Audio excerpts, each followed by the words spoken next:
ازيكم يا حبايبي، عاملين ايه؟ هنعمل مع بعض النهارده اكله سهله وسريعه بس طعمها حلو قوي بجد. هنعمل فراخ بطريقه سهله جدا بس طعمها بجد مميز. يلا نشوف عملناها ازاي ونبدا في المقادير على طول. معايا فرخه متقطعه كده ومغسوله كويس، ودي بصليه كبيره فرمتها ناعم، وهنحط عليها شوية من الملح والفلفل الأسود وهنقلبها بشكل كويس. طبعا المعلقة ما نفعتش معايا، قلبتها بإيديا زي ما انت شايفين. هتبل الفراخ بيها وهسيبها حوالي نص ساعة بس تشرب من التتبيلة اللي احنا عملناها لها دي.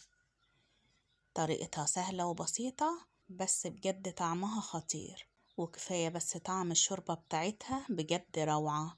بحب طعم الفراخ دي قوي وبعملها على طول. عندي هنا طماطمتين حجم وسط وورق لورا، وعندي كام فص كده من الحبهان. رفعت الحلة على النار وحطيت فيها معلقة من السمنة ونزلت بالطماطم زي ما انتم شايفين كده. هقلبها بشكل كويس وهنزل عليها بورق اللورا والحبهان.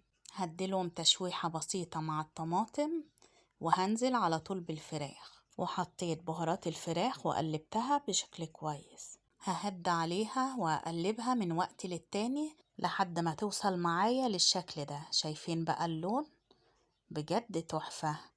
نزلت عليها بالمية واسيبها تكمل سواها. تعالوا بقى نعمل شوية لسان عصفور، ما احنا مش هنقعد جنب الفرخة وهي بتستوي. طبعا هحمر لسان العصفور وهركنه كده على جنب لحد ما الفرخة تستوي عشان احطله الشوربة بتاعته. وكده كان جاهز معايا.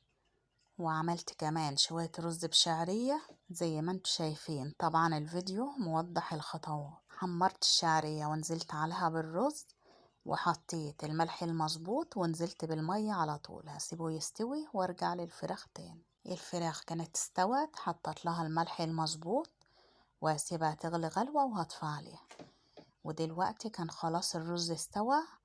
حطيت له كده كرنبين من الشوربة وقلبته تقليبة. هسيبه دقيقة واحدة واطفي عليه. شايفين بقى الجمال بجد تحفة.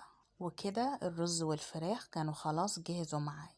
حطيت شوية شوربة للسان العصفور، وأول ما يغلي معايا هطفي عليه وهغطيه وهسيبه كده هيستوي مع نفسه. تعالوا بقى نعمل شوية فاصوليا كده جنب الأكل. طبعا في الوقت ده كنت بعمل الصلصة بتاعة الفاصوليا. والفاصوليا يا جماعة أنا كنت نقعاها وادت لها غلوة وطفيت عليها، وفي الوقت ده كانت خلاص استوت. هعمل الصلصة وأحطها فيها تغلي غلوة واحدة، وبعد كده هطفي عليها وهتبقى جاهزة معايا. وفي الوقت ده كانت الصلصة جهزت معايا. نزلت عليها بالفاصوليا وهزودها شوية من الشوربة وهقلبها تغلي غلوة واحدة وهطفي عليها. لو وصلت معايا بقى لحد هنا يا حبيبة قلبي، ما تنسيش تعملي لاختك لايك حلو وتعليق من ايدك الحلو.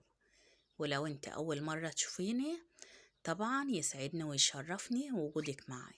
خلصنا الفاصوليا، يلا بقى نشوف لسان العصفور. شايفين هو كده استوى مع نفسه بالحرارة. هديله غلوة وهطفي عليه وهيبقى جاهز على الأكل. طبعا آخر حاجة معايا هي تحمير الفراخ. هنحمرها بشكل كويس ويبقى الأكل كله جاهز معايا. أكلة سهلة وسريعة بس بجد طعمها حلو جدا، وهي دي الأكلة المفضلة بالنسبة لي. طعم الفراخ بالبصل بجد روعة، وكفاية بس طعم الشوربة بتاعتها بجد حلوة جدا. مين بيحبها بقى بالطريقة دي؟ اكتبولي كده في التعليقات. خلصت بقى تحمير الفراخ ورشيت عليها كده شوية ملح بفلفل اسود. وده كان اكلنا النهاردة. شايفين شكل الاكل حلو ازاي؟ بجد تحفة. طبعا مفيش احسن من البساطة والاكل البسيط ده، وهو ده الاكل اللي اتربينا عليه. اكلنا وشبعنا وحمدنا ربنا، وربنا يدومها نعمة ويحفظها من الزوال.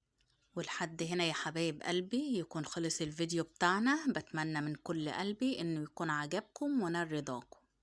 لو عجبكم الفيديو فضلا وليس امرا لايك واشتراك في القناة.